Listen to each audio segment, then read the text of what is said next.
صاحب یہ P T I جو مذاکرات کی بات ہی ہے، اگر ہم اس سارے ٹائم لائن کو دیکھیں اور یہ سارے بیانات کو دیکھیں تو یہ سیلف کنٹراڈکٹری ہیں. آپ کیا سمجھتے ہیں کہ پی ٹی آئی کی طرف سے اور دوسری طرف سے بھی کیا یہ کوئی سنجیدہ کوشش ہے مذاکرات ہونے کی، مذاکرات ہوں گے؟ اب اصل اس میں جو بنیادی چیز ہے وہ یہ ہے کہ پی ٹی آئی پر مسلسل یہ تنقید ہو رہی تھی میڈیا کی طرف سے، مخالف سیاستدانوں کی طرف سے، بلکہ غیر جانبدار حلقوں کی طرف سے کہ وہ سیاست جو کر رہی ہے، خواہ وہ پاور پالیٹکس ہو یا نظریاتی سیاست ہو، کوئی بھی تنازع ہو، کوئی جھگڑا ہو، کوئی اختلاف رائے ہو، کوئی معاملہ فہمی ہو، مذاکرات کی میز پر ہی ہونا ہے سب کچھ جو بھی ہونا ہے.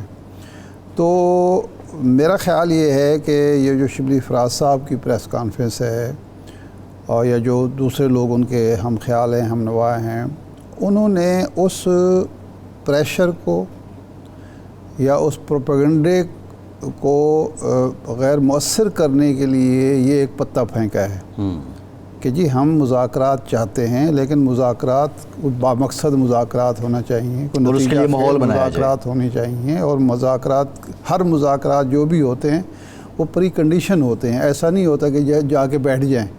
کچھ چیزیں دونوں طرف سے، ابھی حال ہی میں دیکھیں نا امریکہ اور طالبان کے درمیان مذاکرات، افغان طالبان کے درمیان مذاکرات ہوئے. اس سے پہلے ہمارے ہاں مذاکرات سیاسی جماعتوں کے درمیان. پچھلے سال پی ڈی ایم اور پی ٹی آئی کے درمیان مذاکرات ہوئے، چونکہ پہلے سے کوئی چیزیں طے نہیں ہوئی تھی وہ ناکام ہو گئے. حالانکہ ایشو تو صرف یہ تھا کہ وقت پر الیکشن ہونے چاہیے، ایک جائز ڈیمانڈ تھی اور آئینی ایک مسئلہ تھا، لیکن چونکہ اس پر پہلے کوئی تیاری نہیں کی گئی تھی اور دونوں طرف سے ایک ہردرمی کا ماحول تھا، وہ ڈٹے ہوئے تھے اپنے.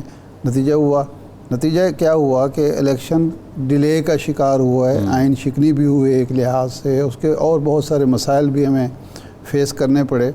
تو اب میرا خیال ہے کہ مذاکرات پر آمادہ ہو جانا ہی پی ٹی آئی کا، یا یہ کہہ دینا ہی حکومت کے لیے، حکمران طبقے کے لیے ایک سنجیدہ معاملہ ہے کہ جی اگر ایک فریق تیار ہے تو پھر آپ مذاکرات کی میز پر جائیں.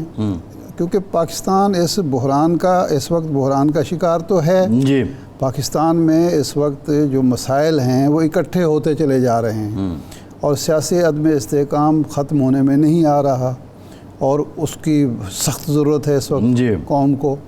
تو اس لیے یہ بات جو ہو رہی ہے، ہاں ایک چیز ویسے بھی سیاسی جماعتوں کی یہ پالیسی ہوتی ہے کہ کنفیوژن کریٹ کی جاتی ہے. بسا اوقات کنفیوژن کریٹ کرتے کرتے خود بھی کنفیوژن کا شکار ہو جاتی ہیں سیاسی جماعتیں، سیاسی قیادتیں، اور بعض اوقات ریئیکشن دیکھنے کے لیے جی، اور ریئیکشن بھی دیکھنا ہوتا ہے، اپنے کارکن کا ریئیکشن دیکھنا ہوتا ہے، مخالفین کا ریئیکشن دیکھنا ہوتا ہے، ایک تیاری کرنی ہوتی ہے. تو یہ ساری چیزیں میرے خیال ہے مکس نظر آتی ہیں. ارشاد صاحب، حامد رضا صاحب نے ہمیں جوائن کیا ہے، سنی اتحاد کونسل کے سربراہ ہیں. بہت شکریہ حامد رضا صاحب آپ کے وقت کا.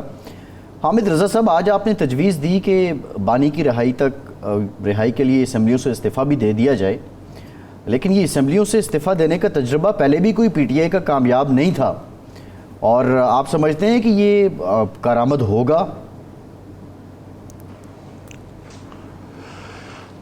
جی بسم اللہ الرحمن الرحیم، بہت شکریہ جی. دیکھیں، میں نے اپنی ذاتی کیپیسٹی کے اندر ایک تجویز دی ہے کہ مناسب وقت دیا جائے. اگر وہ ٹویٹ آپ دیکھیں جس کی وجہ سے پتہ نہیں میں کیا بیٹھا کہ ایسی کو بات ہو گئی، میں نے یہ کہا ہے کہ مناسب وقت دیا جائے اور دیکھا جائے. اگر تو عمران خان صاحب کی رہائی کے حوالہ سے، ہمارے گرفتار کارکنان کی رہائی کے حوالہ سے، اور فارم 47 اور 45 کے ایشو کے اوپر ہمیں کوئی ڈیولپمنٹ نظر آتی ہے اور کوئی حکومتی سنجیدگی نظر آتی ہے، تو پھر تو ہمیں اس ایوان کا حصہ رہنا چاہیے. لیکن اگر اور وہ ٹائم 2 3 4 5 ماہ جتنا بھی ہو وہ ٹائم دیا جا سکتا ہے. لیکن اگر تو عمران خان صاحب نے جیل میں ہی رہنا ہے، انہیں لمبا فکس کیا جانا ہے وہاں پر, انہیں طویل عرصے کے لیے حراست میں رکھا جانا ہے, کارکنان نے اسی طریقے سے جیلوں میں رہنا ہے, پنجاب پولیس اور پنجاب حکومت کے جو منتقمانہ مزاج اقدامات ہیں وہ اسی طریقے سے جاری رہنے ہیں. تو پھر کچھ عرصے کے بعد ہمیں فیصلہ کرنا پڑے گا کہ کیا ہم اس ایوان میں کارروائی کا حصہ بننے کے لیے آئے تھے یا عوام نے ہمیں ووٹ دیا تھا عمران خان صاحب کی رہائی کے لیے. دیکھیں میں بہت کلیئر ہوں, میں تقریباً 1.5 لاکھ ووٹ لے کر آیا جی. میرے چلیں 2013 میں نے ووٹ لیا 33-34,000 اپنی کیپیسٹی میں.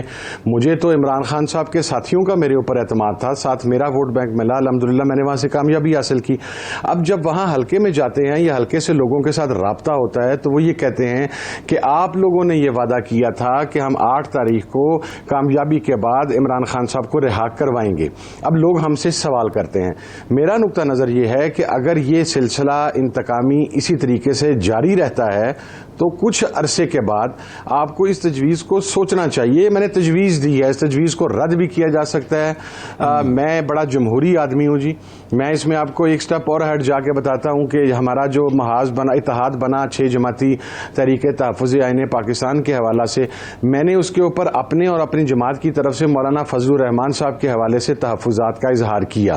لیکن میں نے اس کے ساتھ یہ رائے بھی دی کہ چونکہ جماعت میں, اس اتحاد میں 5 دیگر جماعتیں بھی شامل ہیں, اور اگر کثرت رائے کے ساتھ یہ فیصلہ کیا جاتا ہے کہ مولانا صاحب اس اتحاد کا حصہ ہوں گے تو مجھے اکثریت کی رائے کو قبول کرنا ہے.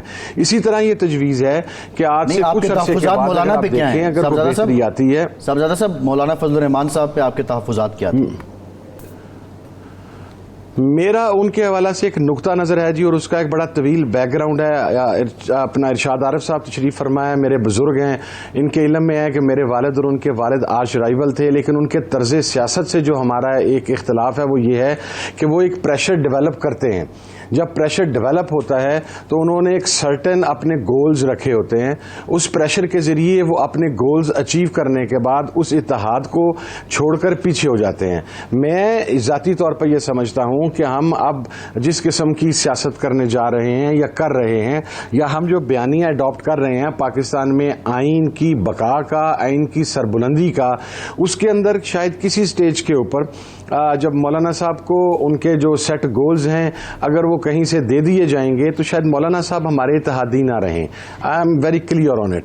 لیکن اگر اکثریتی جماعتیں یہ فیصلہ کرتی ہیں کہ جی مولانا صاحب will be the part of it, وہ اتحاد کا حصہ ہوں گے, تو میں اکثریت کی اس رائے کا احترام کروں گا. اسی طریقے سے یہ ریزائنز والی تجویز ہے. میں نے یہ نہیں کہا کہ آپ صبح اٹھ کے ریزائن کر دیں. میں نے اس ٹویٹ میں بھی اگر آپ غور کریں تو میں نے ان سے کہا کہ آپ وقت دیں.